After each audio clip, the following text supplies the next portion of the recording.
is Dina, and today we're going to do a painting demonstration using this Daniel Smith Jean Haines Master Artist set. So when I previously swatched and reviewed these colors, which here are the colors included, these two are not. Here are the colors included in this set. This is definitely a set geared more to florals, and they said it would not be really good for landscapes. But I decided I wanted to test that, so I had an idea to test out using this palette for nice kind of misty bluish mountains. So let's paint a mountain scene. I'm going to be sketching my mountains with a watercolor pencil from Faber-Castell, and I'm just going to kind of sketch in where I want my mountains. We're going to do some different range of mountains. This is going to be kind of the most distant one. And then we'll just do, maybe I'll do my foreground mountains next. Then we'll kind of sketch some in-between shapes.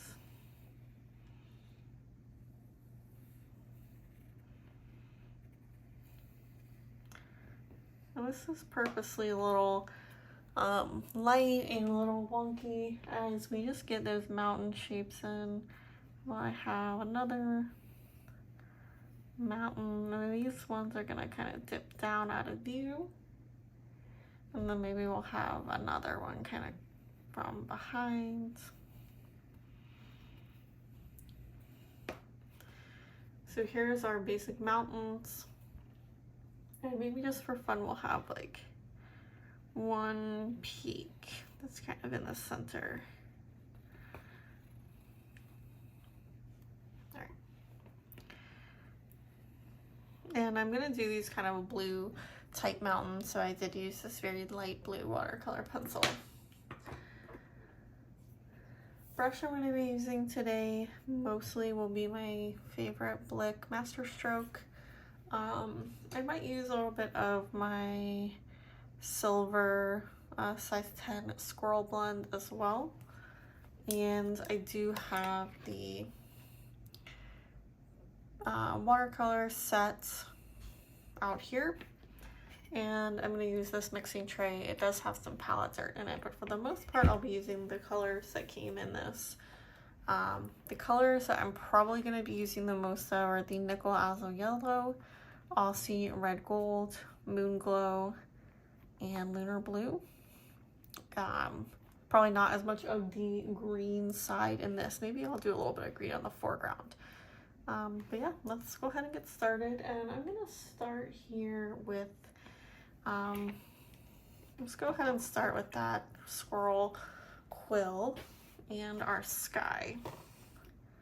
And we're gonna go with kind of like a yellow sky, kind of to be this kind of hazy color, mixing just a little bit of the Nickel Azo Yellow and the Aussie Red Gold to a pretty watery consistency. And we're gonna paint that just kind of an even wash on the sky. Now we are using Fabriano 25% cotton watercolor paper, so this is not the best for wet on wet stuff, but it is still a very nice paper, very good for, I call it my favorite practice paper, when I just want to play around and not feel like I'm using, you know, the cream of the crop papers. Alright, now that I have that down, I might just take a tiny bit of the Quinacridone Magenta mixed in, just to kind of get that on the horizon line.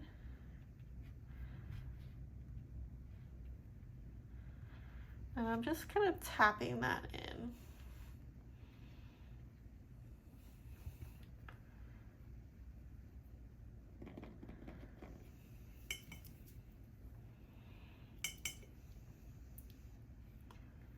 And then we'll go in with a little bit more of that Aussie Red Gold.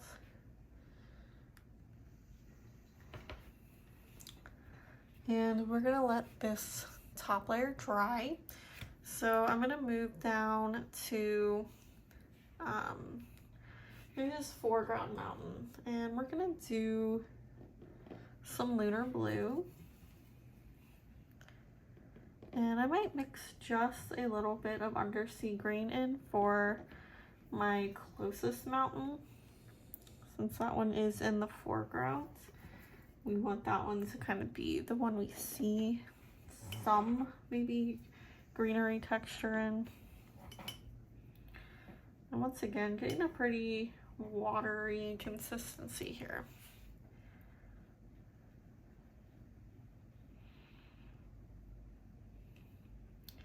And hopefully our watercolor pencil line will kind of just melt away. That's the nice thing about sketching with the watercolor pencil.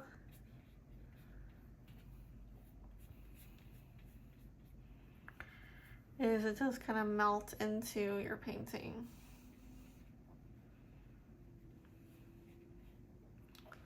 Alright, so there's our first of our mountain shapes.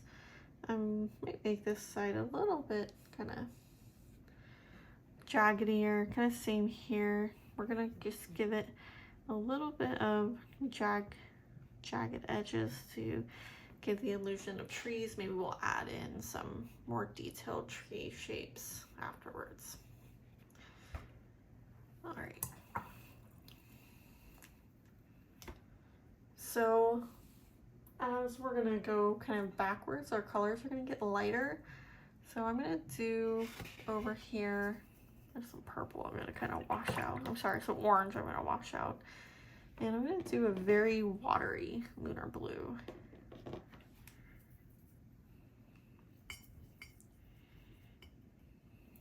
Remember, we can always make our painting darker, but we cannot make it lighter once it's on the paper.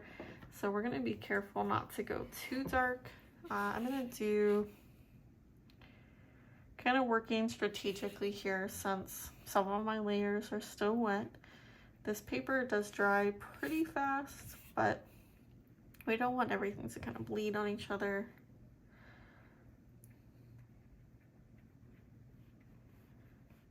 And if some of our pencil lines show through, that's totally fine. We could scrub at them a little bit more.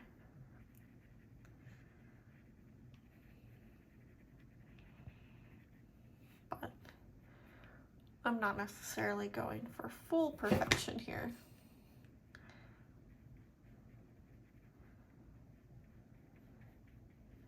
Whatever happens, happens. And that Undersea Green is a granulating color, so we can already see some cool effects here of that paper kind of changing colors as our paint is drying, which I really love for this type of painting. Now I'm gonna add just a touch of Moonglow to get a slightly different shade of blue for my next mountain.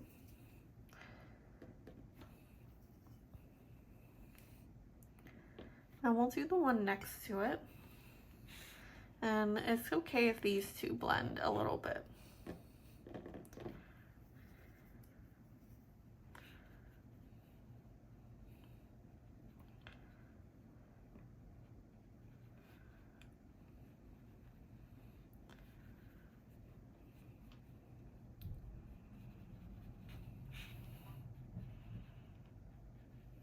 You know, I said I was going to use that size 8 round brush, and I ended up just using the quill brush.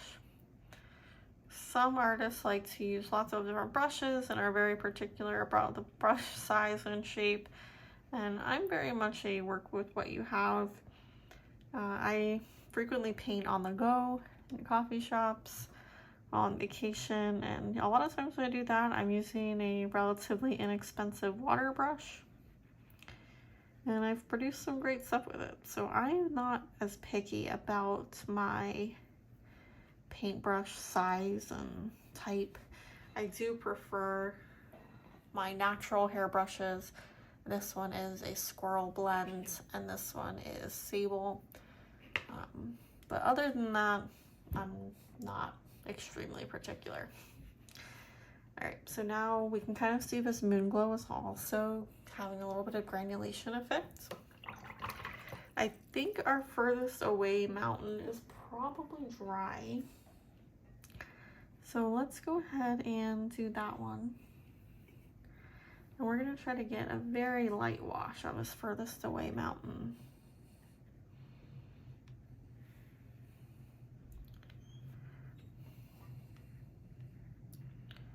They bleed a little bit into each other, that's okay. I just didn't want any extreme blooming. This squirrel quill does hold quite a lot of water.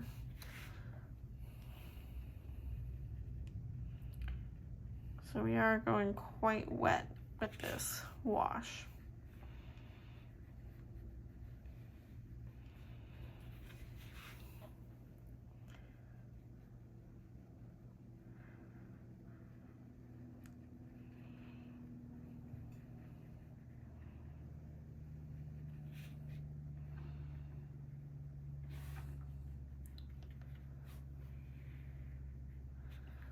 Right. We'll see how some of this looks when it dries. I have a feeling we'll need to go in a little bit more. For my last kind of mountains, I'm gonna try to go a tiny bit green.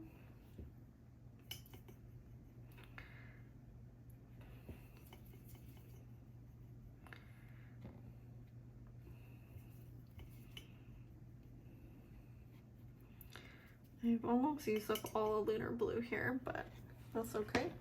Maybe I'll mix a little bit of this palette dirt blue. I believe that was just a cobalt blue. We're just going for a very blue-green color to kind of be an in-between intermediate shade between these background mountains and this foreground mountain.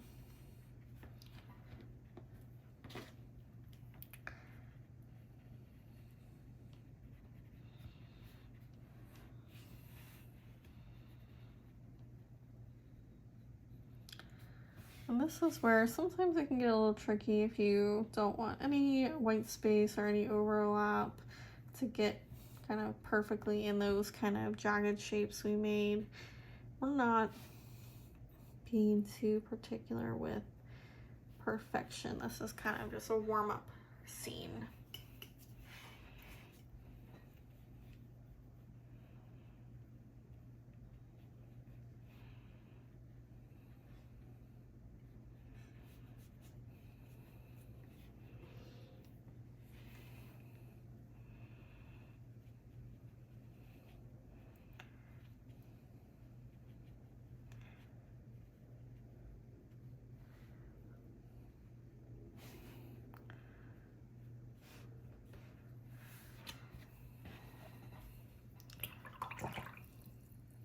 So now that I think we have our first layer down is where we will probably switch to our smaller brush. This is a size 8 round brush. And we're just gonna kind of try to darken up some places that we think are a little too light. Add some highlight shapes to kind of give that variation.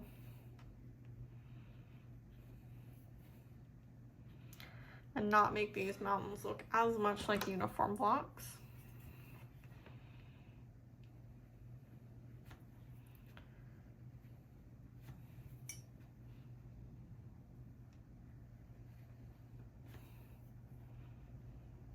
Just kind of tapping in some darker color here.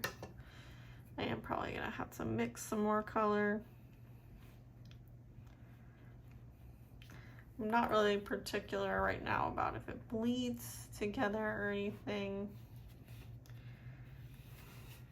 We're just giving our mountains a little bit of texture. And where is my Lunar Blue? I do need to add a little bit more Lunar Blue. This is gonna be straight from the tube, so it's gonna be quite vivid when I use it. So I'm gonna use it a little sparingly. All right, so we're gonna add some of that Lunar Blue and some Moonglow to get our nice mountain here, and give this one also some kind of top shadows.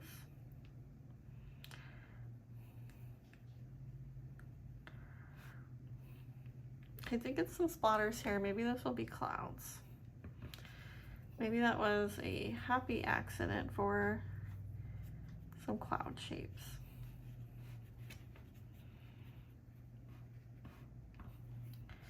And we don't want our mountains to look quite like big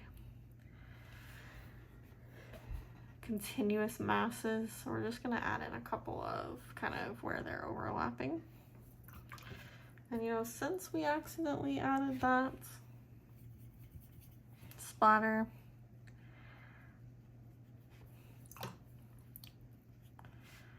we're gonna paint just some very light cloud shapes.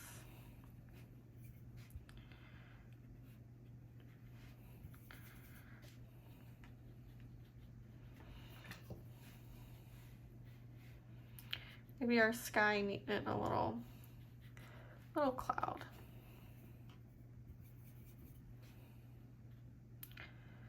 That blue might be a little too strong that I added in. That was my palette dirt blue. I think it was a cobalt blue.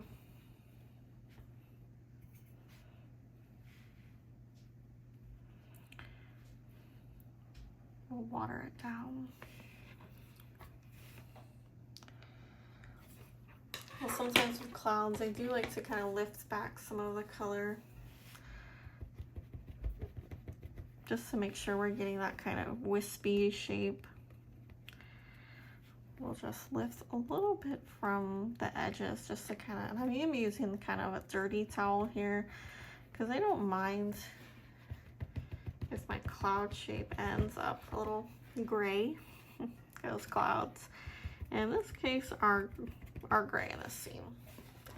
So we just added some very light cloud shapes.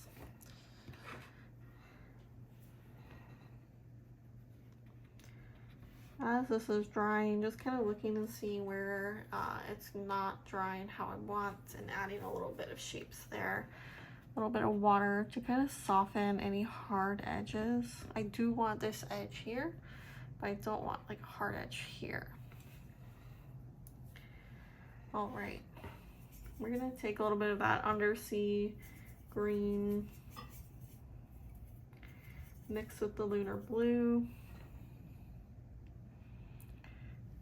Give our foreground mountain some edge definition.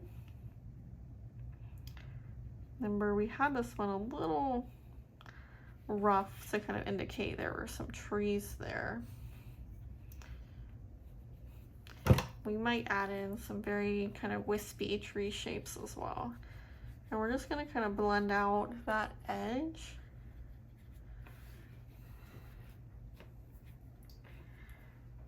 And let's do the same thing on the other side, but on this side going a little bit lighter. And the last one I want to do is a little bit on this one. Wipe away my watermark.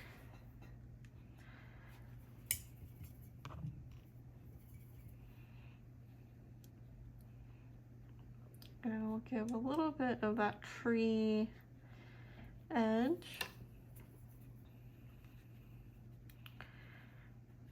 Kind of blend it out. Once again over here, just defining the shape of this.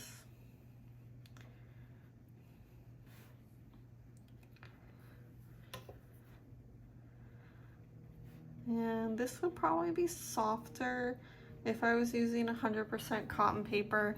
I kind of like the effects in this very textured paper where we're getting kind of water pooling in some of those texture points. It leads to some unique variations, kind of working with this kind of misty mountain vibe. I like it. All right, so we're just going to smooth out, blending here at that edge that didn't look sharp.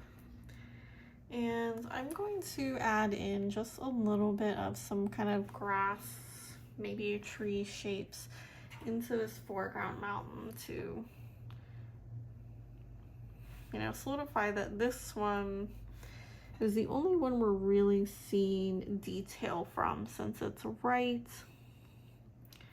in our foreground line of view. I'm using Undersea Green, pretty thick.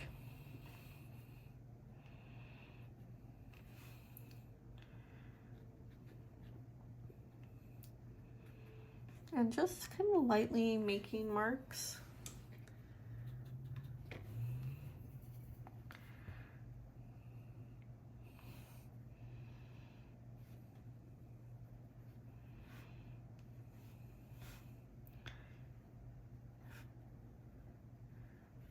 These are kind of my hints of tree shapes on this foreground mountain. Maybe we'll add a little bit of Lunar Blue for some dark shapes. We always like to have contrast.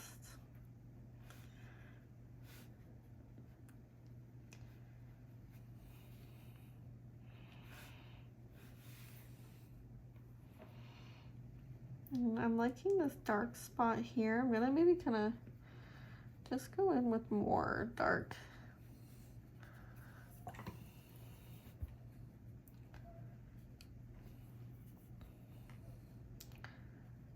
Just to make this not quite so one color on this mountain.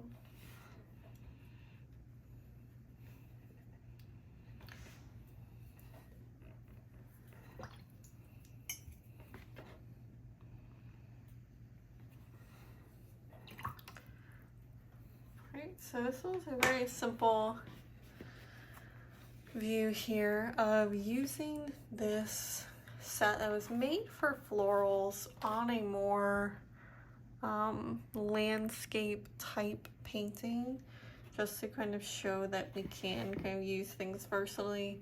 This set didn't really have a good blue, so we kind of made the sky this hazy yellow, maybe like a kind of sunrise type view here. And I always like to add a few more details to my foreground than the rest, but that's just a quick, simple 20-minute sketch. I hope you enjoyed watching this demonstration with me.